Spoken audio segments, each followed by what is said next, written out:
lakad-lakad mo na rin yan na mailaw. Galing nga. tayo dun kanina. Oo. People's Park. Oo, dun tayo Center. naglakad. Dun tayo bumaba. Oo, ay, Dio, 3D dinosaur. Ay, nawala. O, saan tayo ngayon yan? Diretso lang tayo dito. Lakad tayo dyan.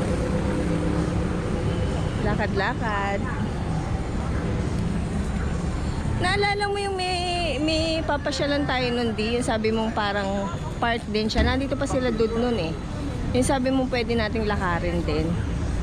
Ibang way yun. Parang ibang way yun. Kahit gabi ang daming ano. Ay, ito yung Yung backbobad dito. Ito. tindahan ng ano to? Bi Cheng Yang. Ay, ano yan, Di? Ha? Barbecue? May bakwa. Sarap. Ang bango ng amoy.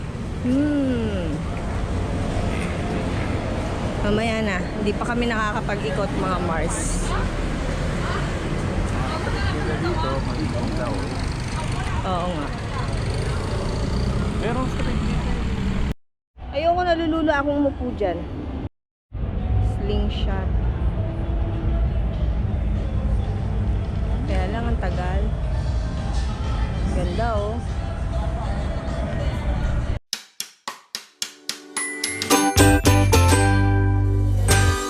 Ayan, ang garlic butter shrimp, mga Mars. Actually, luto na. So, nilagyan ko siya ng broccoli or broccoli. Whatever. Nilagyan natin siya ng broccoli para may twist ng gulay, mga Mars. And syempre, nagprito naman si Madam Jinky ng cheese tofu. Wala lang, pandagdag. 'Di ba? Actually, ako lang ang kakain, mga Mars. So, ayun, ako lang ang kakain, mga Mars, kasi wala si Daddy Les at saka yung ibang mga kasama dito sa bahay. Pumasok sila sa trabaho. So, syempre, nagluto ako ng lunch and ulam na namin yan ni Daddy Les hanggang hapunan. Yang shrimp at saka yung cheese tofu. Anyway, habang nakasalang yan kanina, nagsalang din ako ng labahin ko, mga Mars. At eto nga yung naririnig ninyong umuugong. Ayan. O, diba? So, front load ang drama ng kanilang washing machine. Ayan. Patapos na, mga Mars, 1 minuto na lang. So, yung nakasalang, mga decolor na pang-itaas, tsaka mga underwear, ang isusunod kong isasalang dyan ay ang mga puti. Mga t-shirt na puti. So, ayan. Tapos na yan. I-hanger ko na lang yan.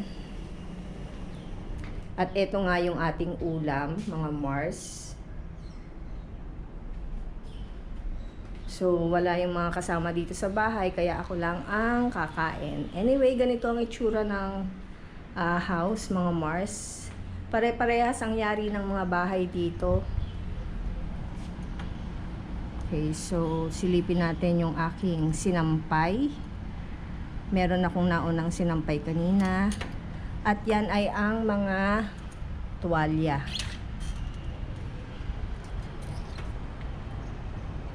Ayan. Ganito ang mga sampayan sa kanila, mga Mars. Ayan, ganyan.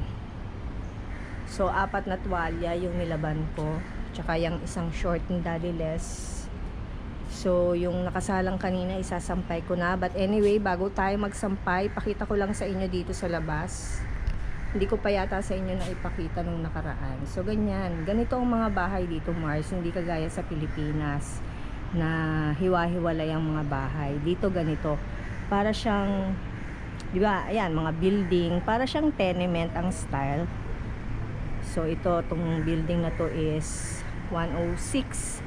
Etong sa amin 107. So, yan. Ganyan ang mga resident dito.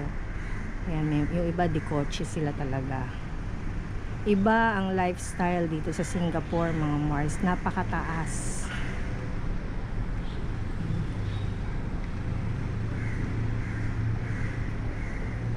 Yan. Ito parking area yan. Pero ito, hindi yan napupuno. Sabi ni Daddy Les, yung pinaka ibaba lang ang madalas na merong nakapark. Hindi yan umaabot hanggang dito sa pinakataas, sa pinaka roof. Ayan, hanggang dyan lang. Hanggang second level lang. Kasi nga may parking area din naman dito sa baba. Ayan, ganyan. So itong kila Daddy Les, bali 2 bedroom. Yung pinaka room ni Daddy Les, actually hindi siya talaga room, stock room, pero pwede na rin siya kasi si Daddy Les lang naman. So ayan, meron silang ref, syempre 2-door, 'di ba? Ilan silang nakatira dito? Bali 3 babae tapos si Daddy Les. Ayan. So ito nga yung niluluto ko kanina. Naluto na malamig na. Pwede na akong kumain actually. Tapos dito pwede ring magsampay. Dito yung room namin ni Daddy Les. So ayan, magsasampay na muna si Madam Jinky. At pagkatapos niyan lalafang naka-catch. Alam niyo dito mga Mars, bago ko tapusin tong video na to. Alam niyo dito mga Mars, unpredictable ang ulan.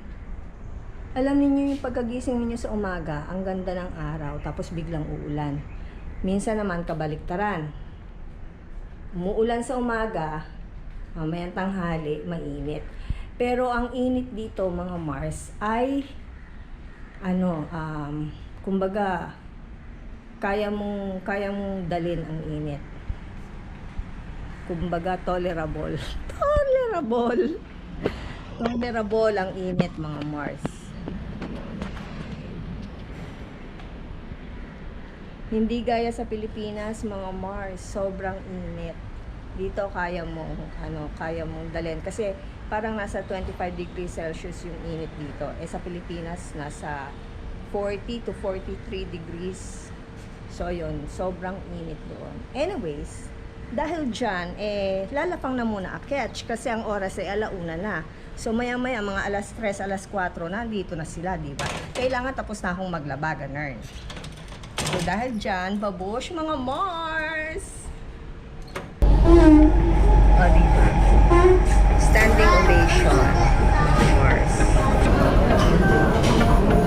Sarapan naman na. Nahahawig siya doon sa binibiling mong lasa yung lasa na yung nakapak. Pero ito, mas authentic yung lasa. Ano ito daming pera. Bumili tayo ng donut, mga Mars.